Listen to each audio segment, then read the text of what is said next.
Assalamualaikum warahmatullahi wabarakatuh. Perkenalkan, nama saya Indah Aprilia Akmal, NPM 201305333. Jadi, di sini saya akan menjelaskan tentang yang pertama, pengertian pendidikan inklusif.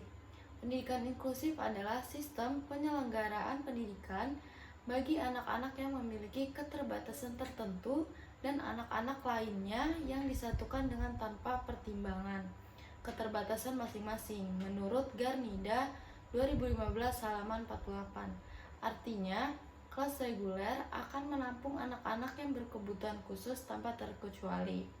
Sementara itu, menurut Ilahi 2013 halaman 24 mengatakan bahwa pendidikan inklusif didefinisikan sebagai sebuah konsep yang menampung semua anak yang berkebutuhan khusus ataupun anak yang memiliki kesulitan membaca dan menulis. Semua anak tanpa terkecuali dapat dengan mudah memperoleh pendidikan yang sesuai. Menurut Staup dan Feck dalam Effendi 2013 halaman 25 mengemukakan bahwa pendidikan inklusif adalah penempatan anak berkelainan ringan, sedang, dan berat secara penuh di kelas reguler. Hal ini menunjukkan bahwa kelas reguler merupakan tempat belajar yang relevan dan terbuka bagi anak berkelainan, apapun kelainannya. Anak berkebutuhan khusus menurut Samsul 2010 atau ABK dapat diklasifikasikan menjadi yang pertama, memiliki kelainan sensori seperti cacat penglihatan atau pendengaran, deviasi mental termasuk gifted dan retardasi mental, kelainan komunikasi termasuk problem bahasa dan ucapan, ketidakmampuan belajar termasuk masalah belajar serius karena kelainan fisik, perilaku menyimpang atau gangguan emosional, cacat fisik dan kesehatan. Berkaitan dengan klasifikasi ABK atau anak berkebutuhan khusus menurut Garnida 2015 menyebutkan adanya beberapa kelompok ketunaan yang meliputi yang pertama yaitu tunanetra, yang kedua yaitu tunarugu atau tunawicara, yang ketiga ada tunagrahita, yang keempat ada tunadaksa, yang kelima ada tunalaras, yang keenam anak gangguan belajar spesifik, yang ketujuh anak lamban belajar atau slow learner, yang kedelapan ada seorang anak cerdas istimewa dan berbakat atau CIBI, dan yang terakhir anak autis atau autisme. Selain itu, berdasarkan penyebabnya, ABK dapat dikelompokkan menjadi dua, yaitu gangguan temporer dan permanen. Gangguan permanen berasal dari bawaan lahir atau genetik, sedangkan gangguan temporer terjadi akibat lingkungan seperti bencana alam, kecelakaan, dan sebagainya. Selanjutnya yaitu ada tujuan pendidikan inklusi. Secara umum, tujuan pendidikan inklusi itu masih berpatokan pada Undang-Undang Nomor 20 Tahun 2003 mengenai Sisdiknas pasal 1 ayat 1, yakni pendidikan adalah usaha sadar dan terencana untuk mewujudkan suasana belajar dan proses pembelajaran agar peserta didik secara aktif mengembangkan potensi pribadinya untuk memiliki kekuatan spiritual, keagamaan, pengendalian diri, kepribadian, kecerdasan, akhlak mulia, dan keterampilan yang diperlukan dirinya, masyarakat, bangsa, dan negara.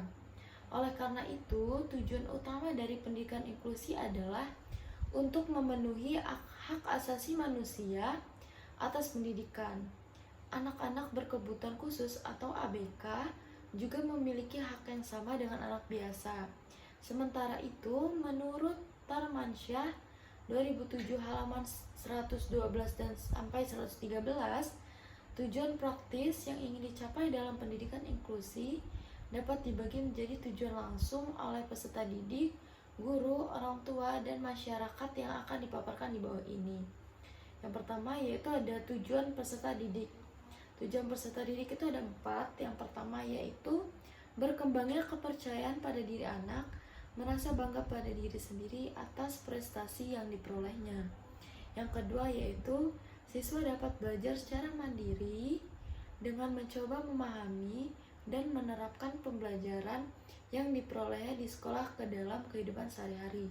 Yang ketiga, pendidikan Peserta didik mampu berinteraksi secara aktif bersama teman-temannya, guru di sekolah maupun masyarakat. Yang keempat, peserta didik dapat belajar untuk menerima adanya perbedaan dan mampu beradaptasi dalam mengatasi perbedaan tersebut. Selanjutnya yaitu ada tujuan guru.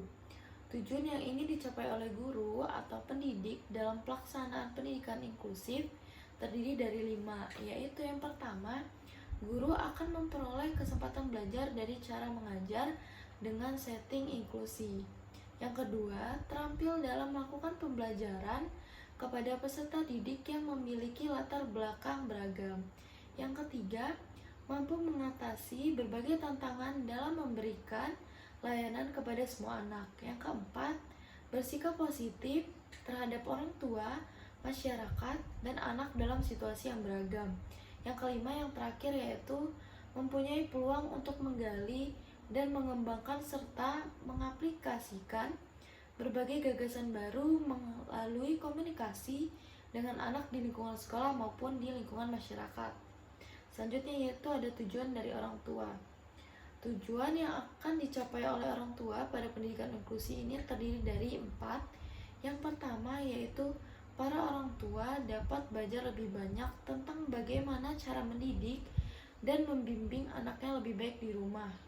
Yang kedua yaitu secara pribadi orang tua akan terlibat dan akan merasakan keberadaan menjadi lebih penting dalam membantu anak untuk belajar. Yang ketiga yaitu orang tua akan merasa dihargai.